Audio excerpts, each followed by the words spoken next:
Në emisionin Trialog, ish-deputeti Ervin Saliani ka bërë deklarata të ashpra ndaj ish-kryeministrit Sali Berisha. Duke rikthyer në vëmendje shpalljen e tij non grata, Saliani tha se këto vendime lidhen me akuza për lidhje me element kriminal dhe përdorimin e tyre për ndikim politik. Ai u referua edhe procesit të ankimimit në Mbretërinë e Bashkuar, duke theksuar se autoritetet britanike e kanë konsideruar Berishën të përfshirë në këto çështje. Në deklaratën e tij, Saliani përdori edhe tone personale, duke vënë në dyshim gjendje mendore të Berishës. Ai përmendi gjithashtu akuzat të mëparshme nga figura politike si Lulzim Basha dhe Gazmend Bardhi, të cilët sipas tij kishin denoncuar presione dhe kërcënime nga individ të lidhur me Berishën për çështje të brendshme partijake.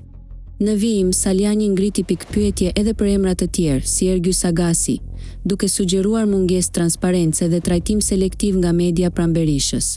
Deklaratat e tij rikthejnë në vëmendje debatet mbi integritetin e figurave politike dhe raportet e tyre me ligjin, si dhe përplasjet e vazhdueshme brenda politikës shqiptare.